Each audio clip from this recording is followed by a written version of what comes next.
For the start of season 3, I thought we would, just have a little bit of a chat. These conversations that I've had with people over the past 10 episodes have been really quite amazing.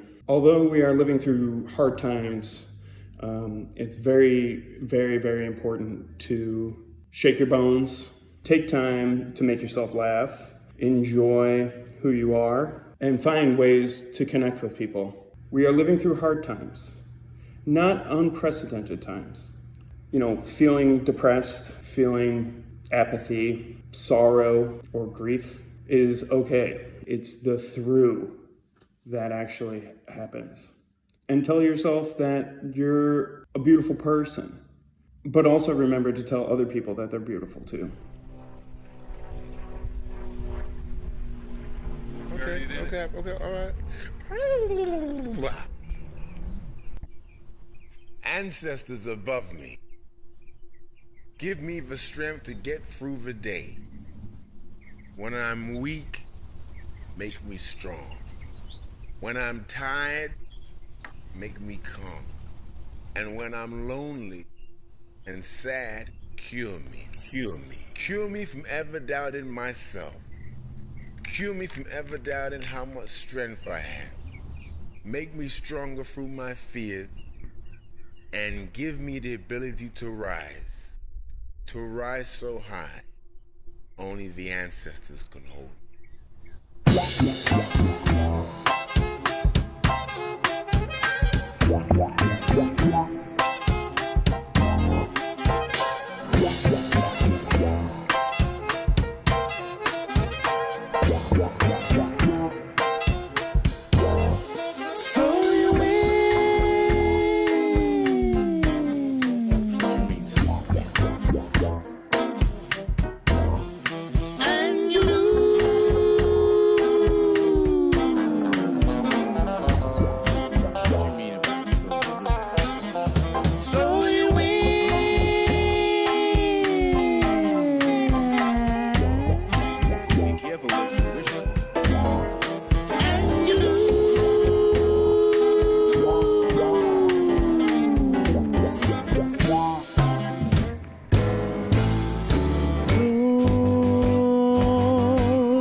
Why don't you stand up tall? Why don't you stand up tall?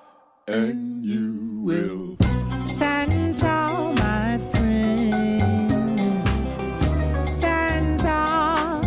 Stand tall, my friend. Stand tall, my friend. Whatever you want to do in your life, you gotta fight for it hard. Stand tall. Sometimes we fight and argue. Sometimes we fight and argue. Sometimes we fight and argue. So you win.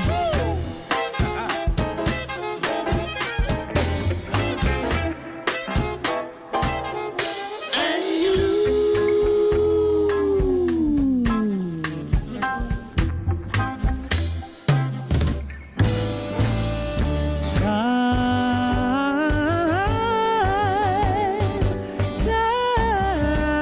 time will tell when all those things will come to pass.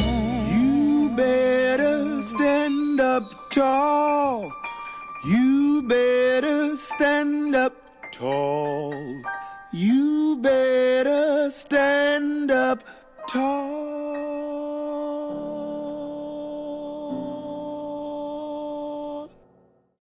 So Michael, thank you so much for joining us here for How Now. For a lot of people, artists and musicians are those people that are leading the way in expressing themselves, so the politics of expression, are almost like a political action in itself.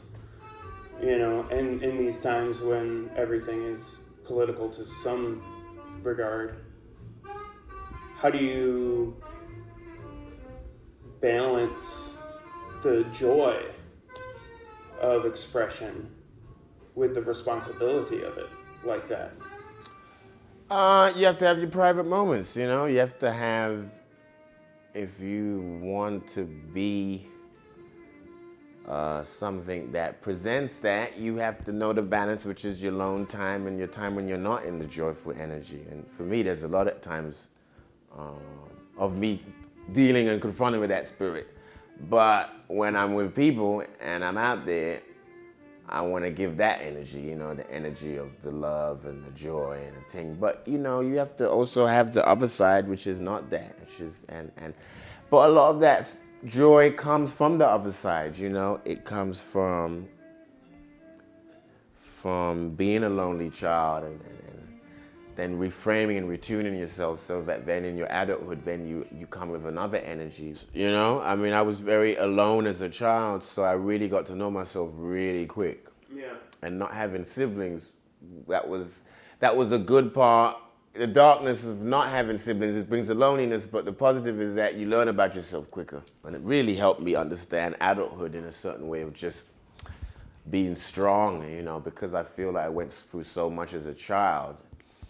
And then also in adulthood, having, like you say, those alone times, that's when I find out the most about myself. You know, I talk to myself a lot, you know, in a sense of that I have, you know, like I have real deep conversations with myself out loud. And after that, I feel free. I feel I need to have that. We need that space to be able to have reflection, have self-criticism, have, you know, but also have loving kindness towards yourself. Self-love is hard. Self-care is hard. It's the hardest one, to love yourself. Most of us that have ego, we don't love ourselves really. Yeah. You know, the ego helps us get to our stuff, helps us break down the doors, helps us to, you know, talk to people and open up opportunities in our life. That's the ego, but that really is also, you know, the need of that and being that strong comes from the not love of yourself too. You can eat yourself up alive. That's interesting. That's the humility, talking to yourself. Yeah. Because the ego is pushing you to do the internal one. Yeah. Because you don't have the vulnerability to speak to yourself. Yeah, you don't want to show it. You don't want to hear it. Yeah. You don't want to hear that stuff you're saying to yourself. Yeah. But you got to humble yourself so you can talk to yourself, so you can get over this and not keep on killing yourself with just the pride, ego, quiet shame. I'm not going to hear my truths. Yeah. And so is that kind of how, you know, self-expression leads to like the common good and the base foundation for empathy, like moving forward in not only your life but the life of others around you? Yeah, all of that. You know, you help yourself, you really can help a lot of people. Yeah. You know, we've been so disconnected from the earth, but also disconnected from how we can relate to ourselves, in that, you know, with us, the darkest image of talking to yourself is that we're mentally unwell, which is real. Yeah. Yeah. And we also know that the people who are mentally unwell, they go into sometimes places which actually we can't get to. Yeah. But that's the dark image of what we have known is talking to yourself. Why is that the only image? It's also a beautiful image. Yeah. Like, if I'm starting to get depressed and low, it's because I haven't done a chat to myself. Yeah. I do that, go in that room, chat to myself for a good old hour.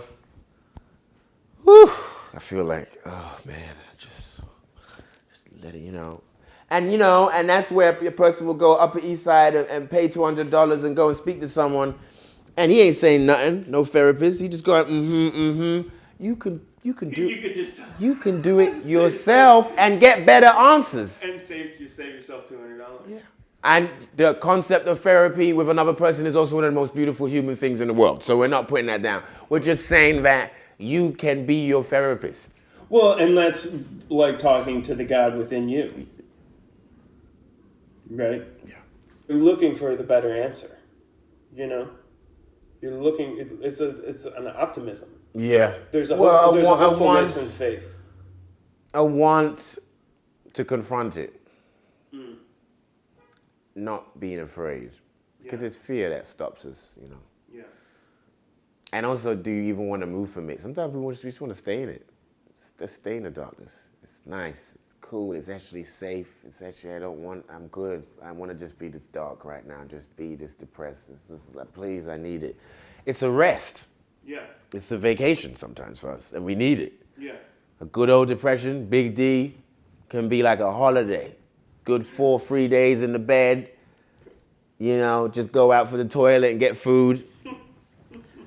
You know, and just be in that. Oh man, you come out of it, then you feel good. Yeah. And you feel you can fight the power. But you need the vacation depression.